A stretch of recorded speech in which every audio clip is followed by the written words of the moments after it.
Москвадагы мекендештерге жарыя. Казакстанга кирди чыкты жасоо керек болсо, айдоочулук тажрыйбасы жогору Абдулазизге кайрылыңыз. Жолго чыгаар алдында кара тизмеде бар жок экениңизди акысыз текшерип берет. Эң башкысы без пересетка, без посредниксиз.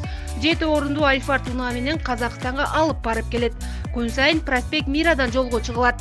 Кенен маалымат алып, жолго камынуу үчүн Абдулазизге чалыңыз. 89 77 873 50 80. Тышкы иштер министрлиги кыргыз жарандарына Тажикстанга ар кандай саякаттоолордон убактылуу баш тартууну дагы бир ирет сунуштайт. Анткени тажик тарап Тажикстан Республикасына расмий билдирүүсүз кирүүнү чектөөнү улантууда. Бул тууралуу Тышкы иштер министрлигинен билдиришти. Кыргызстандын Тажикстандагы элчилигинин маалыматы боюнча, Дүйшөмбү шаарындагы эл аралык аэропортко келген учурда чек ара көзөмөлүнүн өкүлдөрү кыргыз жарандарын киргизбей коюуда. Мындай жагдайда авиабилеттерди сатып алууга жана транзиттик зонада кайтып келүүчү каттамды күтүүгө байланыштуу кошумча финансылык чыгымдар пайда болот. Булак Сереп Кежи. Садыр Жапаров ачкачылык жарыялаган теңиз бөлтүрөктүн жубайы жана көзөмөл кассалык машина тууралуу. Президент Садыр Жапаров кабар агенттигине берген кезектеги маегинде ачкачылык жарыялаган Кумтөр Голд Компани жабык акционердик коомунун мурдагы тышкы башкаруучусу теңиз бөлтүрөктүн жубайы жана көзөмөл кассалык машинага байланышкан суроолорго жооп берди. Саламатсызбы, Садыр Нуркожоевич? Саламатчылык. Кумтөрдүн мурдагы башкаруучусу азыр камакта жаткан теңиз бөлтүрөктүн жубайы ачкачылык жарыялады. Ал бул кадамын жолдошунун күнөөсү жоктугуна көңүл бурдуруу максаты менен түшүндүрдү. Ошондой эле теңиз бөлтүрөктүн эч кандай айыбы жок экенин белгиледи. Негизи кандай болгонун айтып берсеңиз. Ал жакта алтын уурдаган фактылары болду беле? Алтын жагынан эч ким 1 грамм да уурдай албайт. Көзөмөл системасы жакшы коюлган. Бул жагынан канадалыктарга эң жогорку баа берсек болот. Ал эми акча жагынан уурулуктар болгон. Бул эми адамдык фактор. Кумтөрдү иштетиш үчүн күч, май, автотетиктерди, алтын казып алууга керектүү шаймандарды сатып алышат. Жумушчуларды тамак менен камсыз кылууда азык-түлүк сатып алышат жана башка толтура кызмат көрсөтүүлөр болот. Ушул маселелерден акчалар уурдалган. Пендечилик экен да. Мамлекет билбей калат дешсе керек. Жакшылап көздү чоң ачып текшерсе бары чыгат. Мен теңиз бөлтүрөктү коюп жаткан күндөн баштап камалганга чейин мамлекеттин окуругусун 1 сомдун артынан кубалап барат. Уурулук, ашыкча ысырапкорчулук болбосун, таза иште деп какшап келгем.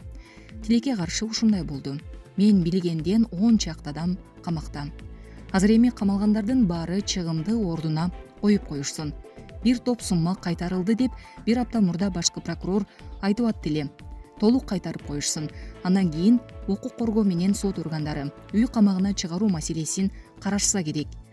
Буларды түрмөдө чирители деген эч кимдин ою жок. Булак Кабар Кежи. Ихсан кооперативинин жабырлануучулары президенттен жардам сурашууда. Бишкектеги Максим Горький атындагы Сейилбакта Ихсан Групп ЛЦД кооперативинин жабыркагандардын митинги өтөдү. 20га жакын адам мамлекет башыдан салынган акчаны кайтарып берүүгө көмөктөшүүнү жана маселени жеке көзөмөлүнө алууну суранышууда.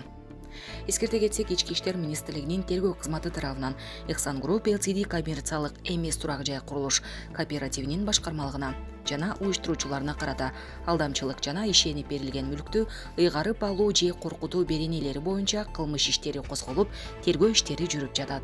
Компаниянын жетекчиси Акинай Бекмурзаева июль айында кармалып, СИЗОго камалган. 13 июлда ага ишенип берилген мүлктү ыйгарып алуу же коротуу боюнча айып тагылган.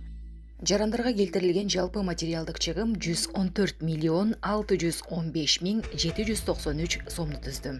Булак Назар Ньюс Кежи. Россиянын президенти Владимир Путин бул жылы Казакстанга келери күтүлүүдө. Бул тууралуу коңшу өлкөнүн президентинин маалымат кызматы билдирди. Бүгүн Касым-Жомарт Токаев Россиянын Казакстандагы элчиси Алексей Бородовду кабыл алган. Жолугушууда Россиянын элчиси мамлекеттин башчысына үстүздөгү жылы күтүлүп жаткан президент Владимир Путиндин Казакстанга болгон сапарынын маанилүүлүгүн белгиледи. Ошондой эле күздө Костанайда өтө турчу региондор аралык кызматташтык боюнча 19 форум талкууланды деп жазылат маалыматта. Аны менен катар казак-орус ар тараптуу стратегиялык өнөктөштүгүнүн учурдагы абалы жана келечеги тууралуу пикир алышуу болгон. Булак Спутник Кежи. Алып кыз Казакстанда салмагы 7 килограммга жакын наристе төрөлдү. Казакстандын Костанай облусунда 6,7 килограмм салмактагы алып кыз төрөлдү. Бул туурасында жергиликтүү басылмалар жазды. Маалыматка ылайык, ымыркайдын бою 69 сантиметр. Салмагы нормадан ашкан ымыркайларды дарыгерлер алып ымыркай деп аташат. Акушердик практикада 6 килограмм жана андан көп салмакта төрөлүү өтө сейрек кездешет дешет дарыгерлер. Дарыгерлердин айтымында мындай алып бала биринчи жолу төрөлүп жатат. Апасына кант диабети деген диагноз коюлган. Кош бойлуулугу оор болгон энени дарыгерлер кесарево жолу менен төрөтүшкөн. Ал эми жаңы төрөлгөн ымыркай 2 күн жандандыруу бөлүмүндө жаткан. Азыр анын өмүрүнө коркунуч жок. Эненин жана баланын ден соолугу жакшы.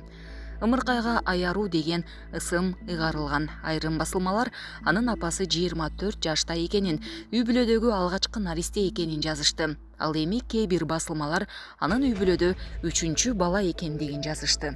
Булак Суперкежи. Кыргызстан мусулмандарынын дин башкармалыгы 2023 жылдагы садага битирдин көлөмү тууралуу маалымат берди. Садага битир берүүчү адам жогоруда көрсөтүлгөн балалардын кайсынысынан чыгарса өз ыктыяры. Бейбичара, муктаждардын пайдасы үчүн көбүрөгүнөн чыгаруу абзел. Балаларды туруксуздугуна байланыштуу садага битирди берген учурда 1 килограмм 600 грамм буудай, un, мейиз же 3 килограмм 200 грамм арпа, курма бааланган сумма сунушталат деп айтылат маалыматта. Буга чейин зекеттин көлөмү бекитилген. Булак Баракелди.